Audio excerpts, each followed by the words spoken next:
Okay, it's after 7, 1 minute after, so let's get started. Thanks everyone for attending tonight's webinar. This one's exciting. We've had a bunch of chatter online and there's a number of people who are signed up, so we're really looking forward to this. Tonight's webinar is similar in terms of the format as our other webinars. The presenters will present for probably 30, maybe closer to 45 minutes tonight. We'll do some Q&A. You can ask your questions in the Q&A box, and we will kind of aggregate things to keep them organized thematically at the end of the presentation. These webinars are set up to help educate members of the public, members of the BC Wildlife Federation, anybody who's interested in conservation issues or fish and wildlife issues across the province. We're really excited tonight to have Dr. Clayton Lamb and Lanny Amos from Tech. I've known Clayton for quite a while, Dr. Lamb, I should say. He's got an undergrad from UBC Okanagan and a PhD from the University of Alberta. He has done a ton of great work on caribou, on grizzly bears. I think the undergrad work, a bunch of it was on pikas. Is that right? Yeah, pikas. And now he's doing some work on elk. And Lanny is with Tech. He's the wildlife lead. He does everything wildlife in the Elk Valley. For Tech, he's been there for 20 years, it sounds like. So has a lot of local knowledge and a lot of history in the Elk Valley. So with that, I'll turn it over to both of you to go ahead and present, and we'll monitor the Q&A and the chat as you go through, and then we'll get into questions at the end. And again, as always, I'll just say neither one of these two folks are policymakers or decision makers as it relates to things like wildlife management or hunting regulations or conservation. So again, if you feel your blood pressure rise and there's things you want to ask or people you want to engage and they're related to funding or decision making, pick up a pen and get a hold of your MLA. So over to you, Clayton. Thanks, Jesse. Yeah, it's funny, full circle. I met Jesse while I was actually hunting mule deer in the Okanagan, and I was doing an undergrad, and Jesse helped me pack out one of my biggest mule deer to date. So it's been a good relationship with Jesse, probably mostly with him packing my animals, but maybe return the favor one day if he ever gets out hunting again. So yeah, there's a couple folks that were pretty key parts of this work that also aren't here right now. Some of them are enjoying good summertime off or sitting on a beach. And so Kim Poole was sort of the science lead on this. I played a moderate or small part of this. I kind of did a bunch of the analyses and did some of the data stuff, but Kim really led the science end of it and the project management.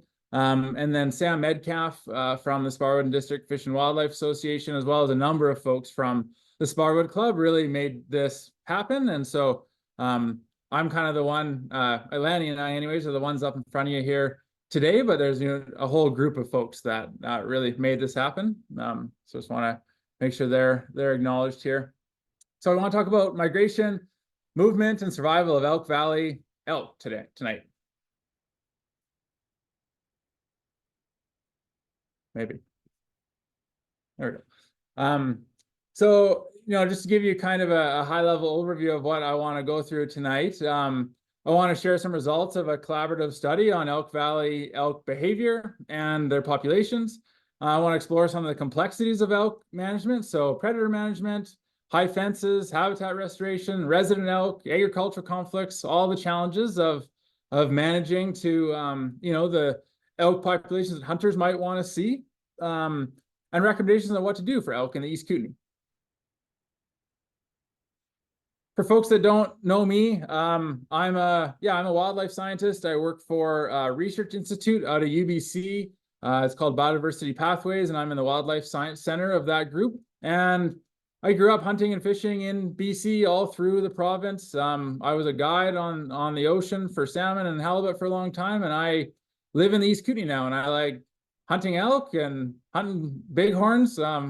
Well, I used to be able to with a GOS, but I hunt bighorn less now. And I collar animals and see where they go and see what they do and figure out how they make a living and do science to try to figure out how we can take those insights to something on the ground. So importantly, that work doesn't just sort of end or die on a shelf, and so that we do something that animals notice. So a little bit about the elk project here. So this was a project that was, spearheaded by the Sparwood District Fish and Wildlife Association, Kim Poole and Tech Cole. And it was really geared towards trying to figure out what was going on with the elk population. There historically were many more elk in the Elk Valley, and by sort of the late 2010s, the surveys and hunters on the ground were noticing that there were a lot fewer elk in the valley and trying to figure out what was going on. So the club actually led this project and got 78 elk collared through ground capture and aerial capture from helicopter, and really a tremendous effort from the club here in that they had many of their members out catching elk on all winter long. So setting up traps, corralling elk. I was out on some of the captures with them, and folks with like riot shields and helmets on trying to corner elk in a big corral and get them to go through this chute. So I mean, putting their self in elk harm's way to get some science done. Nobody got hurt, but yeah, definitely folks that really care about wildlife and care about getting good data and good science. And it was targeted at female elk, so catching cows. This is the Elk Valley. So, if folks are not from the East Kootenay, this is a far off little tiny valley that gets a disproportionate amount of interest and effort in some ways in British Columbia, but it's for a pretty good reason. There's a lot going on in the Elk Valley. It's a special place in that it has incredible wildlife habitat. It is productive from valley bottom to mountaintop. It has really rich riparian areas from the Elk River. Because it's a high snow area, especially around Fernie, it has big avalanche chutes, and then nice alpine areas that have productive and lush forbs and grasses kind of thing. And on the east side are big high elevation grasslands, and then on the flip side, it's a pretty busy place, right? It's a place that has numerous towns, so the towns of Elkford, Sparwood, and Fernie. It has 2 highways going through the middle of it.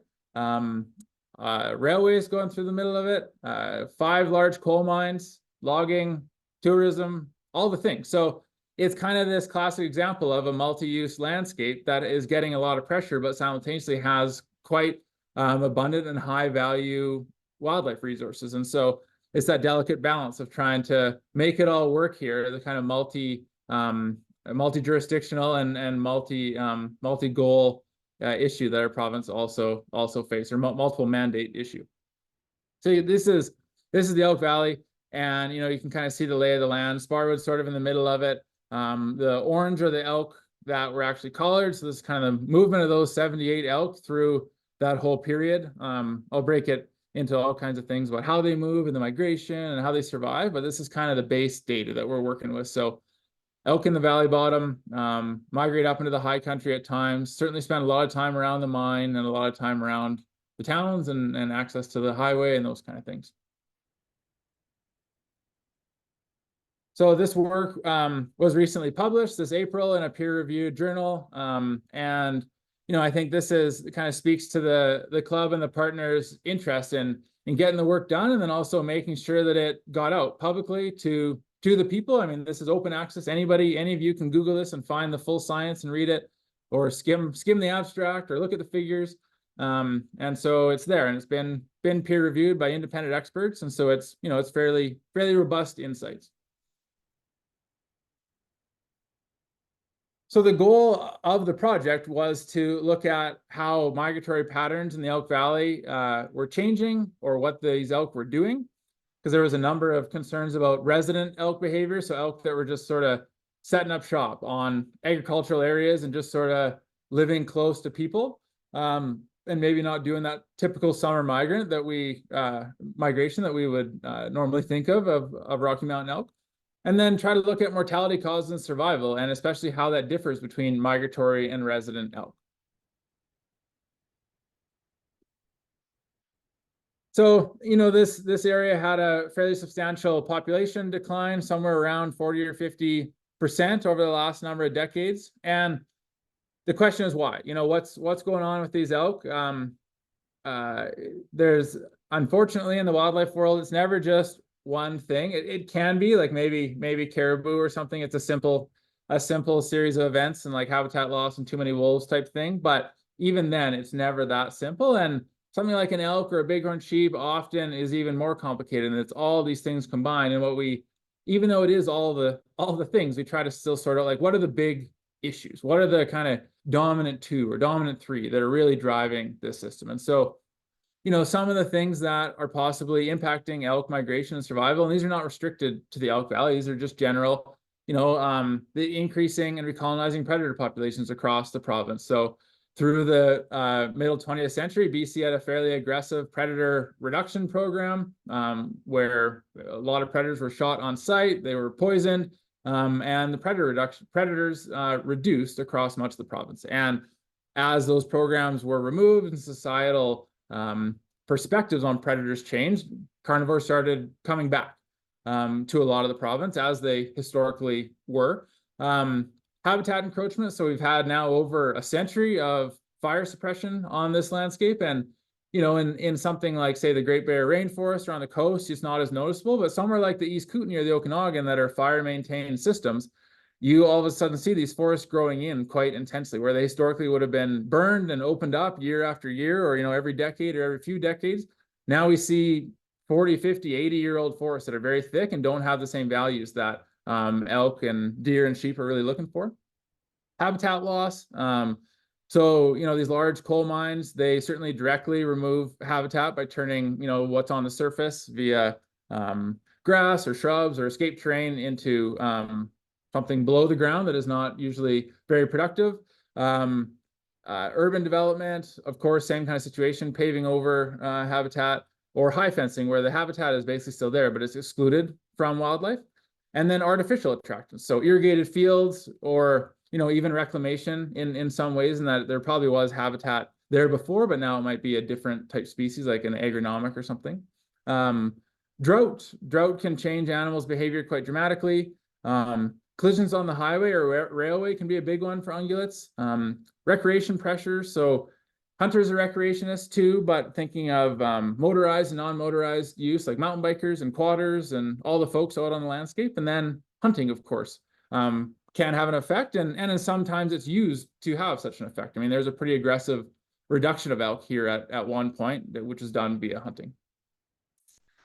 So, that's the kind of list of possible things we were thinking of as we were going through this study, is why it might be seeing some issues for these elk. And this talk was advertised by BCWF, and there's a lot of engagement on social media, and just looking in the comments, which is sometimes not a good thing to do on social media, but in this case, I think hunters, or at least the folks that follow BCWF, certainly had similar ideas. There was a number of comments, and I just pulled out a couple of them. People talked about high fencing along the highways, losing habitat due to industrial activities and logging.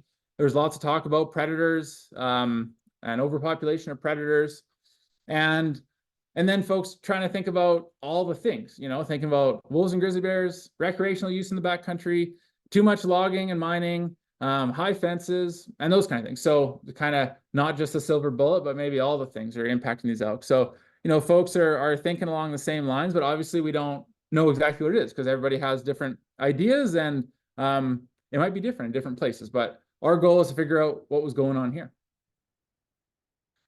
So, there's a lot of value in known fate and coloring animals. And so I'll just start with the color piece. So this is some old color data for the Elk Valley. It's the same kind of area that I just showed you in the previous map there. And this is done in the 80s, and it was done by VHF collars, actually, where you had to fly and find the animals all the time.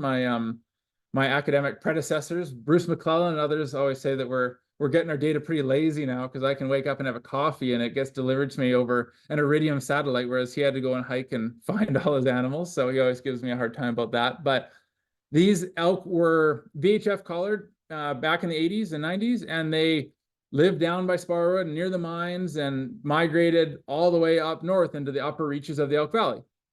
There's still elk in the upper reaches of the Elk Valley. So one could just, assume that migration is still happening. And that would make sense. They got to be coming from somewhere, so they're probably coming from where they used to come from. But collars can tell us that, because they don't really know where elk are coming from or going to. We just know where they are when we see them. And collars, of course, tell us that. Collars also, this known fate piece, collars are incredibly valuable for figuring out how animals die. And sometimes we think we know how animals die, but when you collar animals, it's amazing what you learn and what you didn't know before. So, this is just an example in that you put a collar on an animal and you basically are going to follow it until it dies or the collar dies. So you have this continuous monitoring of the animal. And if it dies, there's a little mortality sensor in the collar and it lets us know, and we can go investigate. And so this is an example of a pretty prime looking cow elk. She was super healthy-ish looking on the outside, beautiful summer coat, and just flopped over dead in the middle of a clear cut. And nobody would find her. She was 400 or 500 meters from a road, and she would just kind of disappear into the landscape. And we would still know about some of the ones getting hit on the highway or the railway. We might know about the ones that get trapped in fences, and we might think that that's the big issue because that's what we're seeing. But there are animals dying in all kinds of ways that we don't know about. We don't have known fate. And so that's kind of the value of collaring a subset of animals and following them and seeing how the population as a whole is facing mortality. So, this is sort of what we found out about migration. On the left was the plot I showed you to begin with. So this was the 80s and 90s work where these animals are migrating kind of the full extent of the valley. And on the right is what we're seeing now. So we collared more animals actually this time than they did, and we collared them in a similar area, kind of by elk view operations down by Sparwood and in a number of other places. And elk that are wintering down there, when they go to their summer range, they're not going as far north anymore. A similar proportion of elk are still migrating. It's about half the population, 52 to 55% type idea, but they're not going as far.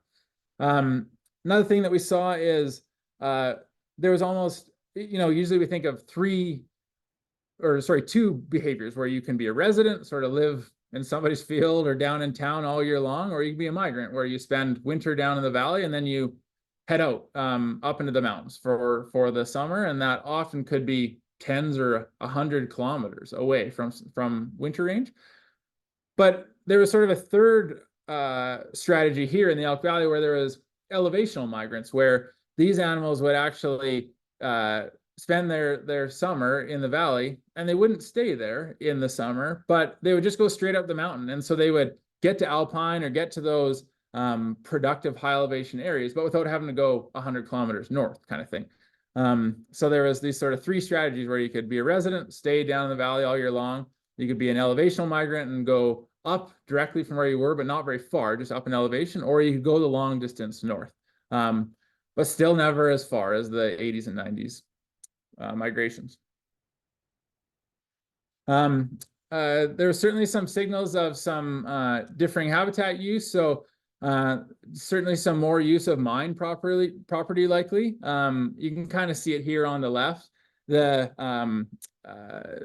picture on the left there on the top right is one of the pits, sort of a high wall, and obviously not much use for elk there. There's not much forage in that area, but the reclaimed area in the center of the picture with all those yellow dots, those are elk locations. And there are a ton of elk that spend time either on the mine, on the reclamation, or in the mine boundary where there's no hunting, and the sort of trifecta of less risk from hunters, probably less risk from predators because it's a busy place, and then there's a decent amount of food there from the reclamation that has happened. So it doesn't necessarily tell us what they're looking for, because there's it's kind of potentially a great spot for an elk. There's lots of food and there's safety in some sense if you can deal with the sort of busyness of the industrial site. Just to the east of that mine site is sort of a natural valley that has pretty productive habitat. That's kind of in the bottom right there, and essentially a world-class avalanche complex and some use by elk, but not a ton. And so Sorry, dog has to itch his collar at the right time. And so, you know, obviously they're trading something off there. It could be that that reclamation piece is just higher quality than that natural food that's out there, or it's a, you know, a safety from predators type of a selection. But certainly there's a lot of elk on the mine site. One thing we definitely know is that habitat is changing through time here. So this is, I mean, it's a blurry picture because it's a satellite image at like a 30-meter resolution, but its strength is that it's got a long temporal span. So it's from 1984 to 2023 or so. And I want you to kind of focus on this area. Like this is just a ridge down kind of in the by Grasmere area. And this is a pretty productive avalanche complex. And it is productive because it also burned in the 50s or so. And you can literally watch this grow in to the point that it's conifers and not very good for wildlife within the 84 to current period.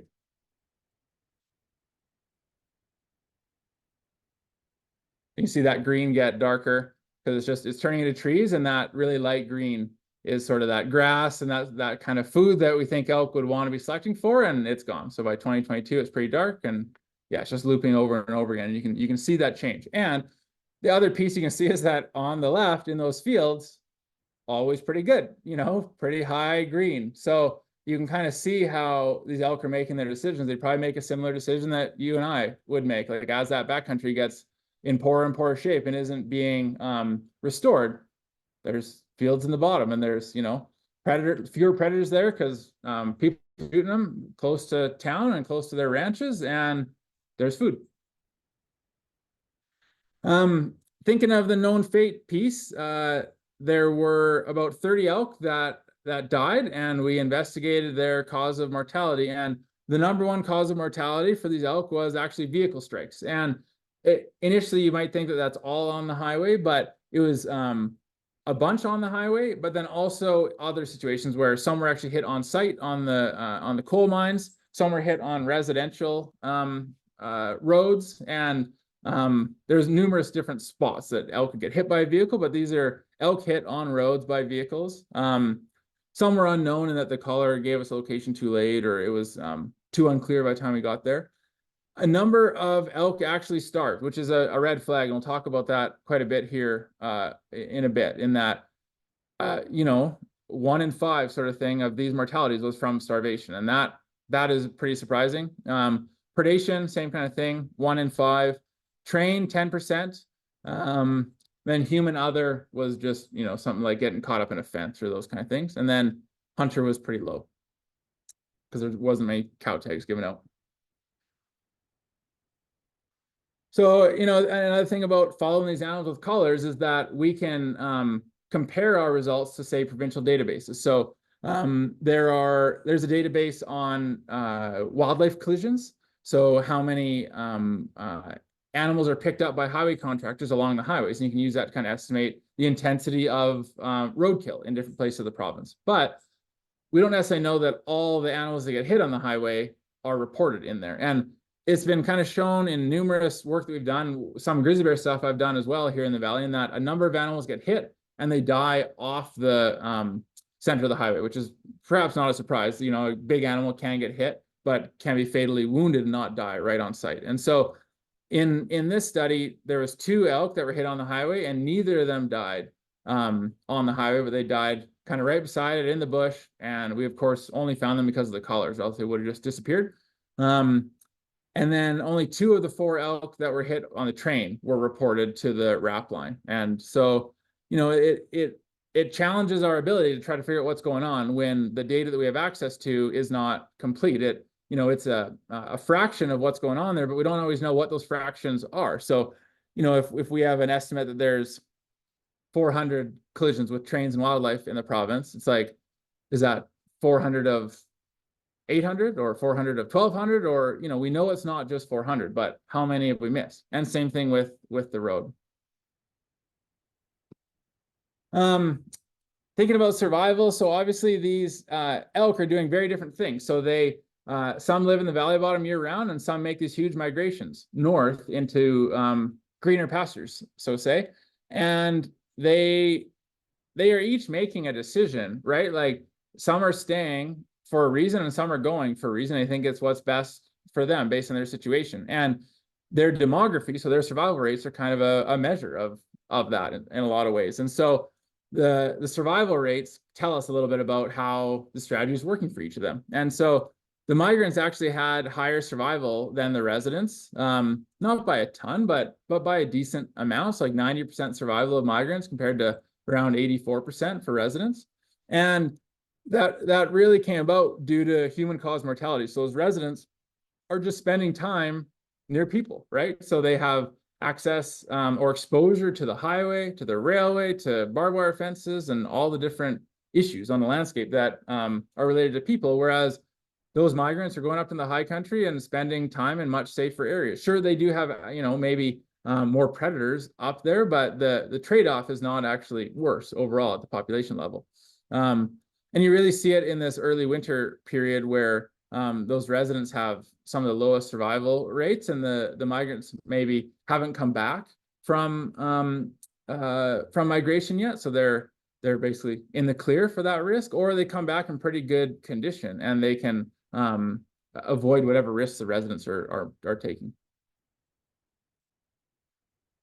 One thing that is pretty cool when you follow animals from their, from capture through to death is you get a lot of information. And so one thing that we can get is bone fat, actually, or body condition from the amount of fat in their marrow. And so for each animal that died, we could extract a bone and then actually estimate the amount of fat that was in their bone marrow. And it tells us a lot about what's going on. And the important thing here is that you have to be really careful that the thing that stops your heart from beating, which is what we see as what killed you, whether it's a wolf or a car, was not just sort of the last straw and you were going to die anyways. And that's sort of what we would call it compensatory mortality, in that if an animal was starving or sick and it was say doomed to die in 6 months kind of thing, it doesn't really matter if it gets hit by a car in a lot of ways. You could, for example, you could solve all collisions and that animal's still going to die quite rapidly. So you have to be careful that the thing that you're solving is actually what will help the population. And so looking at marrow fat helps that. So the animals that were killed by predation, those animals were pretty healthy. They had 51 to 91% marrow fat, which is pretty high. 50 is low, but like at that 91 end, like that's a super healthy animal. 62 to 90% for the 3 elk that died of unknown natural causes. So they just keeled over and died, but they seem to be healthy fat-wise. 24% for an elk that died of an infection, which makes sense. It's an animal that's sick, maybe not feeding a whole bunch. 23% for an elk that died by a train collision. So not a ton of data here. Like we're talking about one animal. There's certainly healthy elk that do die, but maybe elk that are on the train tracks doing riskier things die more likely than other elk. And then there were a few elk that died straight up of starvation and malnutrition. So these are elk that weren't even caught by a wolf or a cougar or a grizzly bear, but just kept slogging until they finally ran out of resources and keeled over. And that's fairly rare, except in like extreme-ish cases. Like most animals would be predated upon or find some other way to die than just keeling over dead. And it's a fairly high level of starvation. Those are kind of the hard and fast results. And I'll just spend the next few slides here talking about the complexities of what do we do with this? It's good information, it's good data, it's solid, rigorous science, but how can we action it? And what are the constraints? And obviously these solutions have been passed by the province in the past or will be soon. And so, they're obviously tasked with balancing all these things. And some of these solutions are challenging because they, push up against some of the other mandates. But there's still some things that we can do for elk, and they're fairly simple critters in that they need food, safety, and shelter. And if we can provide that for them, we can have elk. Wildlife exclusion fencing is obviously a hot button issue. In the Rocky Mountain Trench, that's estimated that about 40% of irrigated agricultural land has been removed due to high fencing. So that's a pretty significant chunk of you know, I want to say it's elk food, but it's not. It's cow food, or you know, it's private land that people are growing it not for elk, but it historically was elk winter range that's been excluded, and it's a similar situation in the Elk Valley. But that's come about due to this agricultural conflict, and this is really a hot button issue in the East Kootenay right now. And I, you know, actually really appreciate both sides of the issue in that it's a sticky situation where hunters want more elk and they say there's not enough, and ranchers want fewer elk and they say there's too many. And so as a government person, you're obviously in this like impossible situation. So ranchers are attempting to protect their livelihoods, crops, and those ranches are on former elk winter range, and the grub is even better now. It's irrigated or it's agronomic, but it's not really an elk or a rancher problem. You know, elk are a public good, and ranchers are not appropriately being compensated for those losses. They get a fraction of what the elk are actually taking, and so it's just an obvious response to high fence it and keep those elk out. It's legal to do, and it saves them money.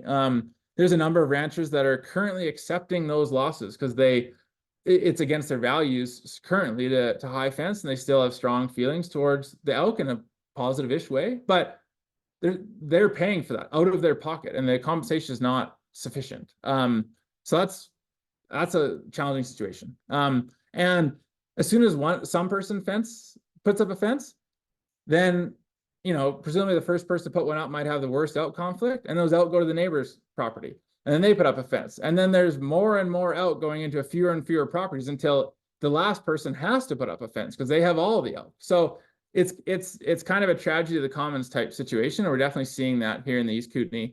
And removing those elk, unfortunately, it would reduce the issue in that the ranchers would have less of a problem. The hunters and the elk population would certainly suffer, but it doesn't really get us to this point of trying to keep those resident elk more migratory, because they will never sort of reach these densities to want to migrate again. They will always have sufficient food and safety and never reach densities where they think like, maybe we should go back to Quarry Creek or up the Bull or back into the, you know, where our grandfathers and grandmothers used to go instead of being lazy valley bottom elk. But if you keep them at low densities, which is what people, you know, what I think ranchers want is lower densities, it will solve that issue, but it'll be a forever maintenance thing, and you'll have a small population of elk, which is not necessarily a desirable situation. You know, I think that we should pilot some solutions in some high conflict areas such as Bull River and try to chip away at some solutions that don't include killing all the elk, essentially. So possible tools in the toolbox could be habitat restoration to draw elk away from those fields. It obviously has to be pretty tasty grub to beat what the ranches are offering, but so many of them are high fence, so we also just need to give these elk some habitat because it's deteriorating under their feet, or they're losing it. Could potentially scare them off from fields. I mean, there's lots of talk about elk being sensitive to being chased by dogs and concerns about recreationists and elk, and so maybe we can turn that on its head and just, you know, scare those elk with those kind of tools. That has had limited success in the past.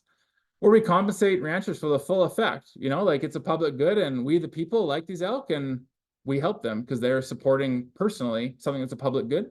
Could possibly high fence in strips so that the area of the ranch is excluded, but it doesn't turn into this wall-to-wall barrier where elk just can't even move from place to place. Or we could think about allowing some predators down there, and I think everybody would bristle at that, and I can almost feel it across the screen, but like part of this is that it's safe, right? Because we shoot everything that has teeth down there, and so there's food and no things with teeth down there, so there's lots of elk. So could allow some predators chasing around as well. Speaking of predators, so, you know, predators were killing healthy animals. That certainly doesn't help the situation, but overall, the mortality from predators wasn't super high, 17%. You know, I think coming from the caribou world, like we can see 80, 60, 70% all due to wolves in some cases. And that's, you know, that's a smoking gun for an issue, especially when the population is declining. Here, not huge. It's a concern, I'll say, but like not a smoking gun. The Elk Valley study, though, didn't look at cows, right? So that could be a huge predator piece where maybe bears do take early cows, and wolves and cougars maybe are really hammering those cows, and we don't know that. So that, you know, certainly take that point. Cougars have been dramatically reduced in the East Kootenay in the recent decade or decades from hound hunting. So there's not a ton of cougars here right now, for better or worse. So, you know, that issue shouldn't be an elk issue. Grizzly bear density's been about the same over the last 20-ish years, some spikes and drops, but it hasn't corresponded with, big changes in the elk. But wolves certainly have recolonized in the last 30 or 40 years, which is a difference on the landscape.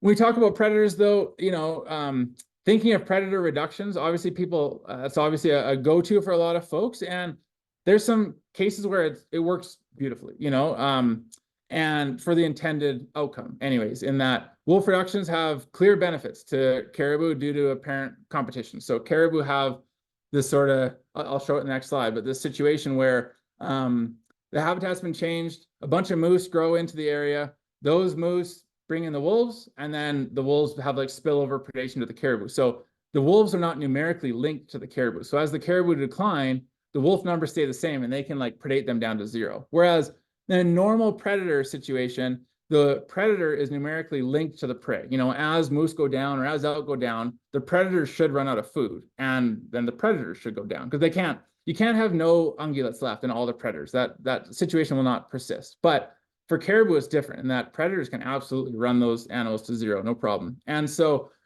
in cases like that, there's good examples in British Columbia where reducing predators can create really rapid recovery in caribou. And this is kind of this habitat alteration idea for caribou, where the caribou are kind of just indirectly linked to moose due to apparent competition. So that's a case where predator reductions can work quite well for increasing ungulate populations. But it's a little less clear for other ungulates. So this is, a meta-analysis of basically all the science on where folks have reduced predators and collected the data and seen if it works. And, the effect sizes are slightly positive. So, on average, a bunch of the studies have some positive effects, but almost half of them have negative or no effects as well. And so it's only slightly better than a flip of a coin whether you're going to get a positive effect. And I'm not discounting that reducing predators won't help some ungulates, but I think that, when folks are going to pull such a, a heavy-handed-ish lever, you would expect it is better than sort of a flip of a coin type of a situation to help. And these are situations like mule deer in Wyoming and, elk in Colorado and all the classic systems where folks have tried this, and mileage does vary.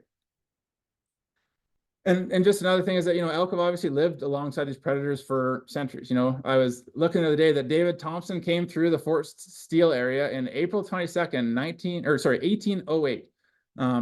So 200 years ago. And he saw with his eyes deer, elk, wolves, and waterfowl. And I go through there all the time, and all I see is deer, elk, and waterfowl. So, there was obviously some wolves kicking around then, and there's still a bunch of elk. So what gives with the predators? So something must be different. Because, predators always come up and folks are concerned about them. And I think, maybe some of the predator issues could be dealt with by thinking of habitat solutions. So, if we think about maybe it's a problem that the predators are just too efficient, that they can move around the landscape too easily because of roads or access or those kind of things. And that's what's changed compared to 1808 when David came through here. And, there's lots of evidence of that being the case. This is just an example of some trail camera footage from some high mountain passes in the Flathead, some work with Yakavik First Nation. And, these are wolves cruising down all these logging roads. They're using them as movement corridors between BC and Alberta, which are also migration corridors for elk that some are in the Flathead and go to the foothills of Alberta. So, there's maybe something to that. So resident elk, it's kind of related to agricultural elk, but not quite. So just flagging that, like, as we try to solve one problem, we can create another, and it's, maybe similar to the elk that are on the mine site. But there's examples where as we provide animals so much safety by excluding predators and providing good food, or at least creating this gradient where there's, a whole bunch of risks somewhere and none in another place, like in town, and poor habitat in the backcountry because it's not being managed, and, grassy, irrigated and manicured lawns in the front country, animals make decisions that favor their survival. And it sounds like a good idea to sit on a baseball diamond and not get eaten by a wolf or get hit by a car and eat grass. And so there's situations where that has gone to the extreme where these elk just set up shop and it becomes almost dangerous. So this is Estes Park, Colorado. situations, Jasper and Banff as well. And obviously anybody in the East Kootenay or elsewhere is familiar with mule deer and whitetail setting up shop in towns, but we don't really have this elk issue in BC in a lot of places, but other areas do. So a flag that we don't want to play the whack-a-mole game that we sort of pull one lever and create another problem. And then, you know, just kind of two more things here is habitat considerations. So poor body condition can be caused by animals either entering the winter in poor condition, which suggests maybe fall and summer forage might be limiting, or having inadequate forage during the winter. So just because you run out of food in the winter doesn't mean it's a winter range problem. A lot of the literature is pointing towards it's how you come down to winter range, what condition you're in, and dictates how well you'll do over winter, kind of irregardless of what your winter range looks like. And that means that those summer ranges are really important to the full annual survival of these elk. And individuals obviously are going to be more likely to migrate away from irrigated agricultural areas if there's better food available elsewhere, or if they experience high density on their winter range. And elk were starving at pretty surprising rates in the Elk Valley, despite having some access to productive valley bottom fields. And you know, I think that it points to a habitat limitation out there, most likely, or at least an access to good quality habitat. Like elk should not necessarily be starving at the rates that we observed. You know, there shouldn't be the same number of starvations as there are predator kills. So, you know, I think considering habitat enhancement on summer and fall ranges to increase body condition going into winter would be a pretty pragmatic approach, and it would potentially have this dual mandate of trying to support the migratory behavior and keeping these elk off of agricultural fields, and just helping keep this habitat productive as it used to be. So the final piece here is reducing collisions. So that was the number one killer of these elk, rail and roadway collisions. You know, what's actually reported in government databases is only a fraction of what we know is happening. And so solving the road collisions at least is a win-win for elk and for people. So nobody wins when you hit an elk. That's a loss for the elk, it's a loss for hunters, and it's a loss for you and your vehicle and your family and the taxpayers of British Columbia and ICBC. So like nobody's an advocate for roadkill. It's one of those easy things to kind of talk about and that most people want it solved. And just an example, there's a project here in the East Kootenay in the same zone of this project to fence 27 kilometers of Highway 3 and build wildlife crossing structures, overpasses and underpasses. It's led by the Ministry of Transportation, Dwayne Wells and a lot of other folks there, Matt Jones, and you know, a large group of folks, including the clubs, including Y2Y, and including us. I'm the project scientist on there, and it's the kind of thing that is right in the heart of these elk in their migration corridor, and it could save hundreds of thousands to millions of dollars of taxpayers' money, even after you count for the infrastructure that you'll put in here. So these are kind of the win-wins that we obviously need to be working towards. Here's an example of a 5-point in December that will probably be a nice 6 come next year, hopefully, and going under an underpass. There's some fencing in the background. Some of this fencing has actually been deployed already, and more is going out in the next couple months. And this animal's now safe, going under the bridge, nice underpass, and not going to get hit this time. Railway collisions are an issue. You can see some grain on the left. This is taken right in the heart of the Elk Valley. Grain's an issue. And there are solutions here. You could fence it and build crossing structures, but that can be pricey.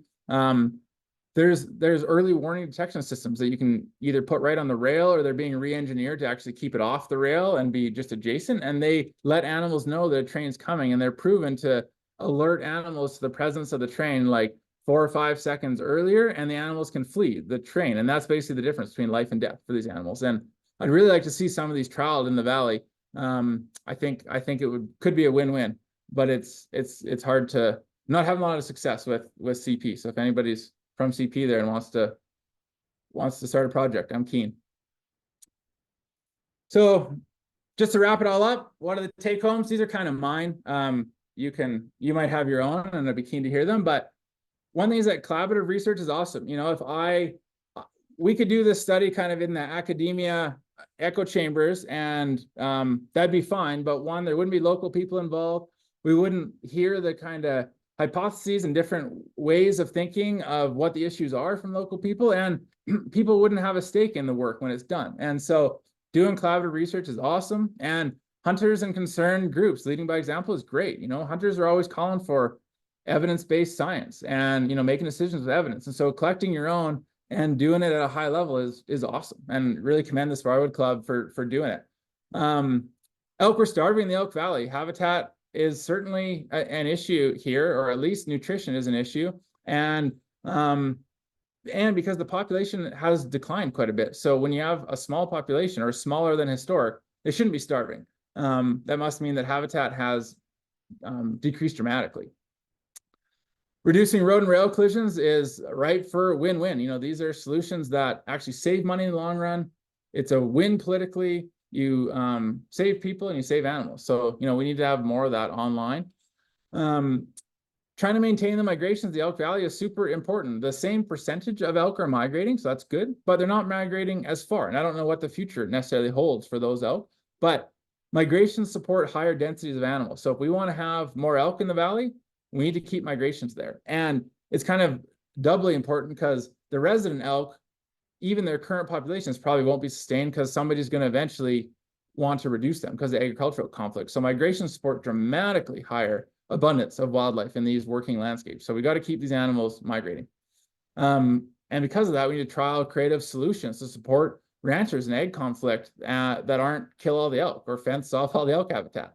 So, because if you fence it off, it'll eventually lead to killing a bunch of the elk because their habitat's not there. So, we need to find some creative solutions here that will strike a balance between this what everybody wants and try to find some solutions for ranchers so they're not bearing the brunt of these elk. Because if hunters want double the elk, I can promise you that ranchers do not want double the elk from what they have right now, because it feels like there's too many. So we need to find a way that it can work for everybody.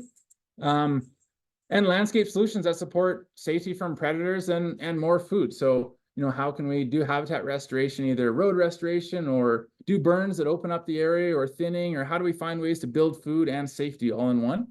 And what are the options for aversive conditioning in artificial safe spots, or allow some predators? How do we keep these elk out of town, out of ag fields, out of these places that we've essentially artificially created predator holes where there are no predators, and these animals move into there. And that historically, wouldn't really occur. Like, if you think way back in the day, like if you think of an indigenous encampment or something, sure, there might have been no predators there, but I suspect there wasn't also a herd of elk living in there. They probably would have eaten them. And so it's kind of the case that this is a unique situation where we will not let a wolf in town, but we'll happily let like 40 whitetails live in town. And so that's sort of an unprecedented situation that these animals are taking advantage of our sort of our love for ungulates. So those are the take homes. Keen to hear anybody else's thoughts, and thanks for listening.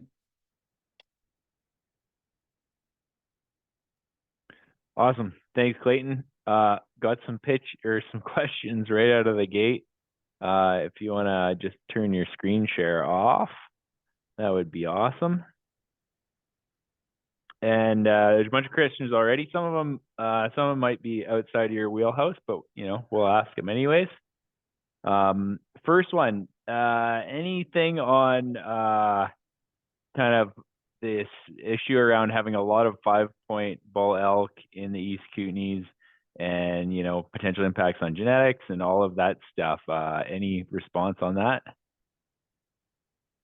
Yeah, I mean, certainly there are a lot of 5s. It's probably because we shoot all the 6s that it feels there's a lot of 5s. Like the East Kootenay is pretty open and there's a lot of road access, and essentially most 6s end up getting shot. Like, you go and do a composition flight and there's very few 6 points left at the end of the season. So that's really the issue. Those 6s are probably still breeding. And those 5 points probably have 6-point genes, just they're too young and they never quite make it. So I don't think any major genetic issues, but these kind of things are certainly on the radar. So it's a good question. Awesome. Do hunting mortality stats include poaching and other, kind of unlicensed hunting? Correct. Yeah. Any elk that died by hunting or shooting kind of thing went into the hunting category. None were actually poached, so we didn't have to deal with that. Yeah. Okay, awesome. There's a question about learned behavior, and so I think the question really is, have these elk shifted their behavior, and are they making a conscious choice to head on to reclamation sites, or is it that they've grown up on those reclamation sites and that's just now part of their migratory strategy? It's a good question. I mean, I think I don't know, because we collared them once they were adults. So it's not as if we followed them from being calves through. Lanny, you might have a better perspective on that, but no worries if not.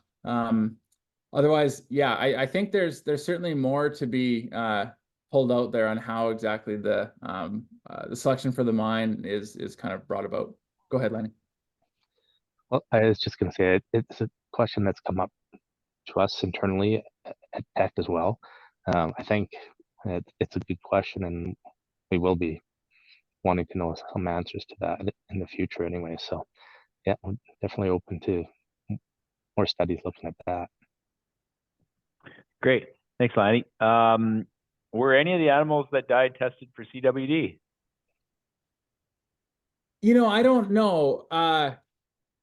I would think probably not. It was kind of before the big pulse of CWD concerns, and even before the Libby close detection to the East Kootenay. Like at that time, they were hundreds of kilometers away. But I don't know for sure. I never saw the data, and it never came across my desk. So I'm thinking not, but I'm sure.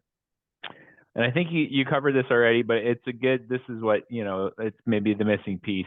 Were there differences in recruitment rates between the migratory strategies, and were recruitment rates, was there any inventory that was done over time to look at calf to cow ratios?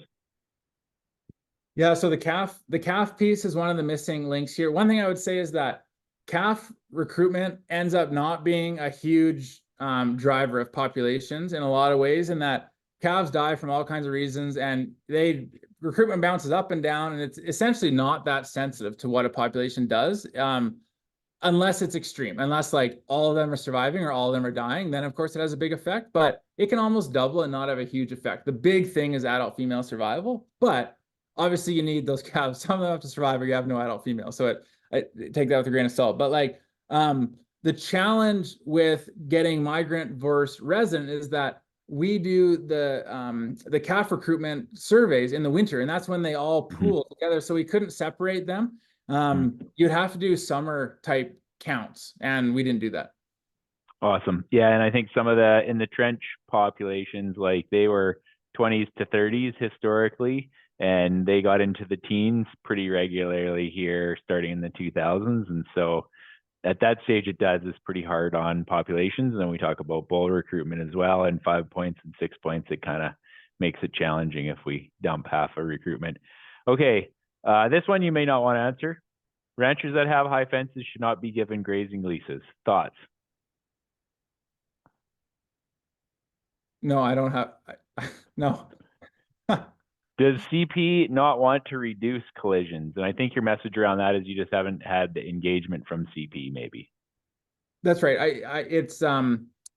Yeah, all I can speak to is that certainly the recent trend with the Ministry of Transportation has been like really keen to find creative solutions, and like the ministry is investing in wildlife, even though it's not in their mandate. And there's some really good people in Ministry of Transportation that are digging in and trying to work in that gray area that is not clearly in their mandate, but to do something good for wildlife and the people of BC. And I've reached out to CP quite a few times and through a number of different channels. I'm not having a lot of luck yet. Gotcha. And then this one's looking for clarity. Is it that summer fall range in the backcountry of the Elk Valley is poor, and maybe the reason that some of these elk are in poor condition and are dying by malnutrition? So I guess maybe the question is, what's driving malnutrition or starvation? Which life history? Yeah, so as it was a pretty abundant, it was a cool data set because there was, all these things going on, and migration and survival, and we mixed and matched it all the different ways that we could. And even when we wrote the paper, we narrowed down a lot of what we had in the report. And as I was working through this today, I was like, well, who had the worst starvation then? And I didn't actually get to look at it. I'm sure we did back in the day, but it didn't make it into the paper. So it's a good question. I had it today as well, and I didn't have time to look into it, but maybe I will now. But it's an obvious, yeah, we need to know who's starving, and we did know at one point, but I've since forgot. Awesome. Would it be reasonable to apply this data to other areas in the Kootenays with similar habitat? So I think, yes, I had an extension to this presentation where I summarized a bunch of other science from adjacent areas, but I realized I was just going to talk too much about the Elk Valley because I quite like the Elk Valley. But not that far away in Yahatinda in southwest Alberta is a system that's kind of similar. It's in the Rocky Mountains. You know, they're Rocky Mountain elk doing the same thing, but that system is very different in that those elk are getting hit hard by predators in a fairly serious way. Like they have high grizzly bear mortality rates, high wolf mortality, and they're not getting hit on the highway. And it's like a predator-driven system in a lot of ways, and it's changing how they migrate. And so that's my flag, is that, like, for example, if we didn't have this study, I would take Yahatinda's stuff and say that must be what's happening here.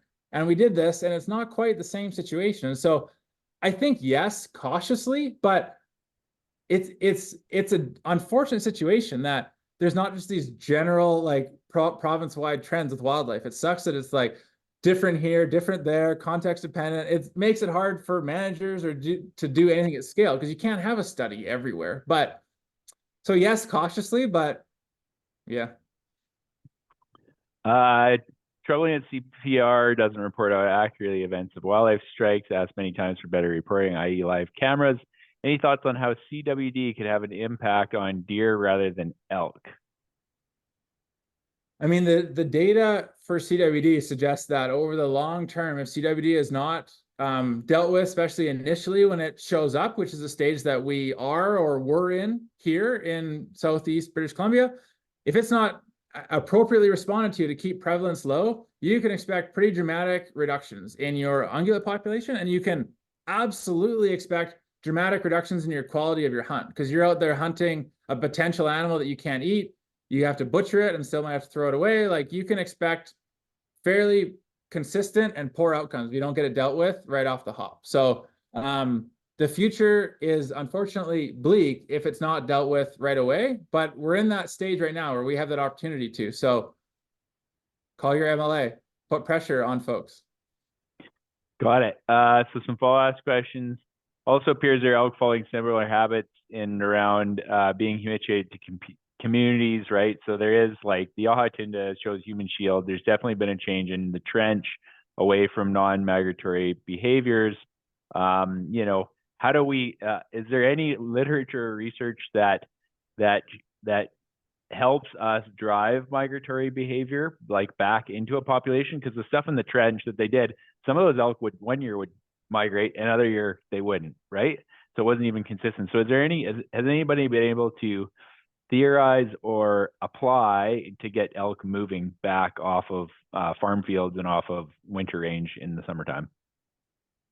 Not that I know of. Like, I understand that actually there was some work in the trench, but it was never published, and it's in a report somewhere that I actually don't have access to. So that is one example, but it's not well known as far as I understand. And this issue is not restricted to here for sure. Like, there's situation in Cody, Wyoming, where elk are becoming non-migratory. They're coming out of Yellowstone and they're setting up shop in these fields. And the reasons are similar in that it's some combination of either too many predators in the backcountry, not enough in the front country because we're shooting them all, and irrigated fields in the front country, and maybe droughts in the backcountry. And as simple as being the front country is great and the backcountry is increasingly crappy.